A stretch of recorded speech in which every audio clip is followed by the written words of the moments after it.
He is a dreamy guy who comes in on Fridays to share with us all the magic that is the wonderment of those things you can watch in the theater, those things you can watch online. You can find him in the Marina Times.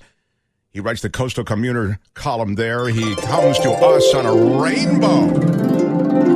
Oh, yeah. He's nice. Michael Snyder, everybody. Hey there, Michael.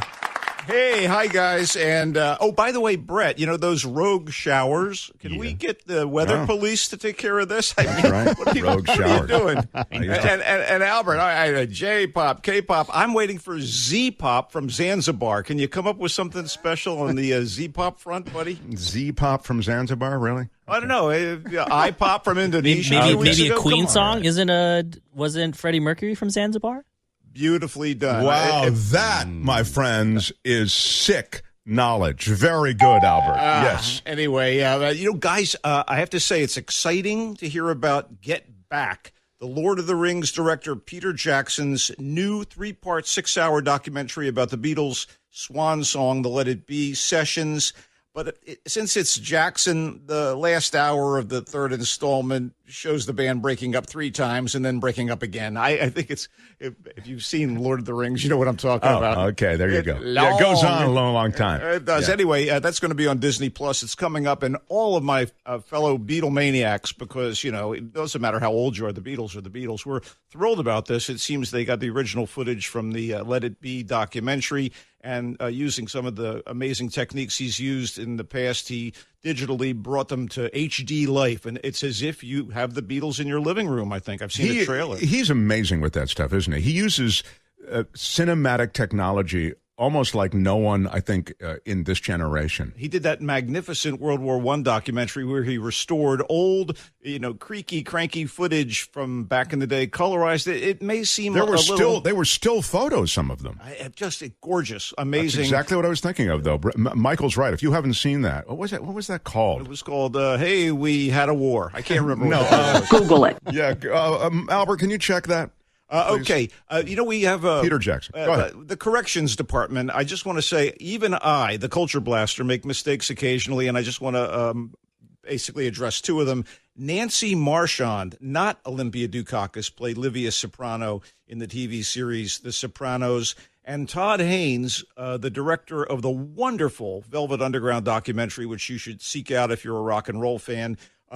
He didn't direct Welcome to the Dollhouse. Todd Solondz directed that. He directed Safe, Carol, and the unconventional Dylan documentary tribute, I'm Not There, as well as the Velvet Underground. Wow, a rare misstep from Michael Snyder, and he corrected it. Well done. What are you going to do? What do you have for us this week? I'm an honest man. Okay, let's go to Dune, the latest attempt to translate Frank Herbert's crucial science fiction novel, Dune, to the big screen may be the best. Insofar as it's the first installment, we won't know until it's completed or if it's completed.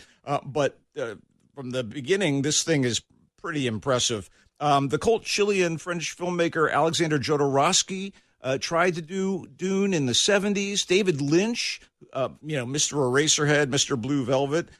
He actually did a fun movie of Dune in 1984, but it feels like kind of heightened near camp these days. There was a TV miniseries, but now we have a big budget, cutting-edge effects, high-powered version of the story, courtesy of director co-screenwriter Denis Villeneuve. Villeneuve of Arrival and the recent Blade Runner sequel, and he's done an exacting job in his attempt to tell the tale of Paul Atreides, played here by a boy of the moment, Timothée Chalamet.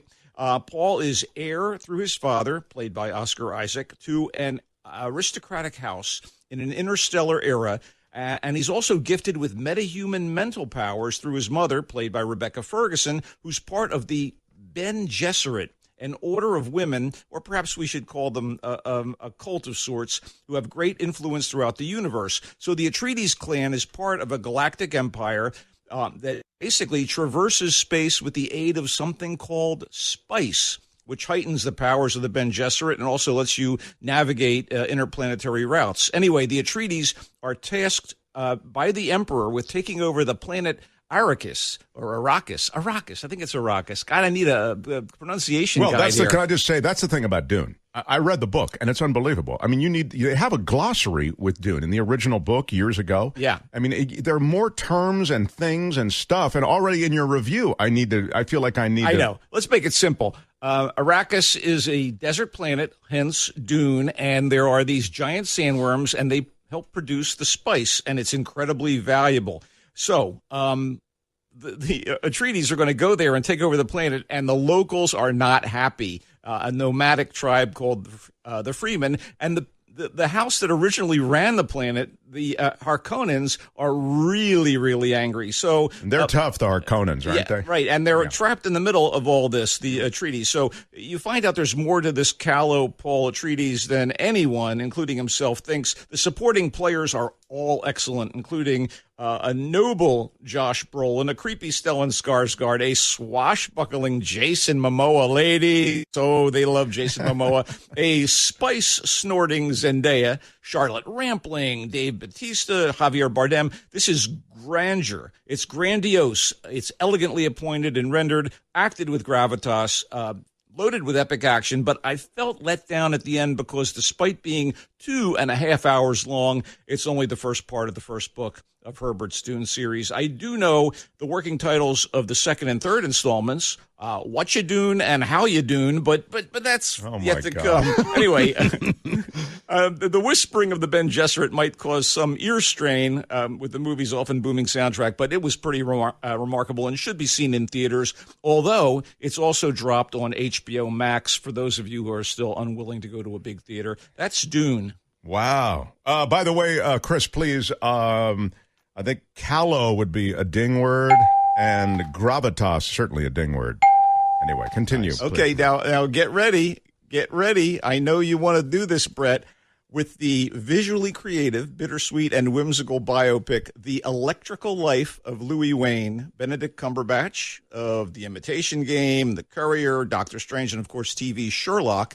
This guy continues to solidify his position as one of the great contemporary actors working in the English language, and Claire Foy, the young Queen Elizabeth in The Crown, continues to make a case for being one of the great up-and-coming actresses.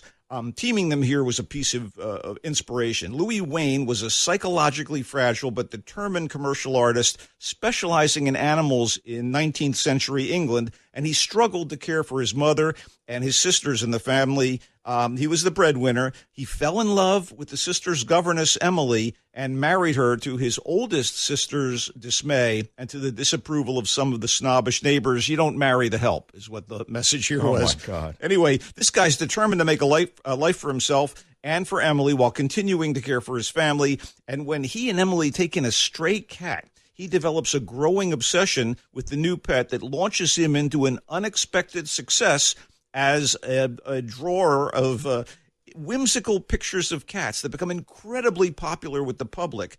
But tragedy is always around the corner in one of these biopics. Oh, my God. And The Electrical Life of Louis Wayne is no exception. Cumberbatch and Foy play off each other so well, and they are accompanied by an excellent supporting cast. Andrea Riseborough as Louis's unpleasant sister, and Toby Jones as his great patron. They're both wonderful. And Olivia Colman narrates. There are cameos by, get this, Taika Waititi, Richard Ayoade, and the dark, dour Aussie rock singer Nick Cave of Peaky Blinders theme fame, playing H.G. Wells. This is co-written and directed with care and sympathy by Will Sharp.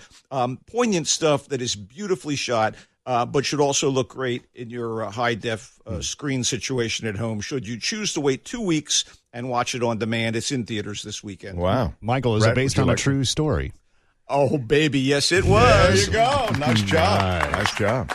Michael, we are pretty much out of time. I'm very, very sorry. Well, that's okay. I do want to say... give it a mention maybe in 15 seconds. Yeah. The French Dispatch, which is the latest Wes Anderson film, is opening in New York and L.A. this weekend. It doesn't open in San Francisco until next weekend, so we can address it with more detail next week. But, you know that phrase, too clever by half? I think that's Wes Anderson's problem. But this is chock-a-block with stars. It's almost like Spot the Cameo. It's an amazing selection of actors and performers. Again, Anderson did The Lovely Moonrise Kingdom and Grand Budapest Hotel. He's so good, but you're saying it kind of jumped the shark on this? This is about an English language magazine made in a small French town for international distribution. So it's like, imagine the New Yorker crossed with the International Herald Tribune, run by Bill Murray as a crotchety editor, and various and sundry others, including Owen Wilson and Tilda Swinton and Frances McDormand. Timothy Chalamet is in this. Really, do we need two movies? In addition to Dune? Oh, my God. But it's lovely to look at, and if you like this sort of whimsy, I think you're going to dig it. But we'll get into greater detail next week when it opens in the city. Again, Dune, it sounds like you sort of liked it, Dune. I did. Yeah. It was big and overwhelming. They tried to do so much that they're going to have to continue it in a as you say, it was just part of the book. And The Electrical Life of Louis Wayne, you did like that. Yeah, I also liked that. I found it very moving, and I thought Cumberbatch and Foy were lovely. You can find Michael Snyder sometimes there at the Royal Ground on Polk Street. You can always find him in the Marina Times doing the Coastal Commuter column. And you can find him here with us, sharing his views and musing about all things, including the Niners. He thinks the Niners will win this weekend. I hope and pray. I'm not a praying man, but I do hope the 49ers beat the Indianapolis Colts. They're on Sunday Night Football. Fans, get ready. Prepare yourself. And bye-bye, Michael. He leaves as he arrives on a rainbow. Thank you, Michael. See you, Michael.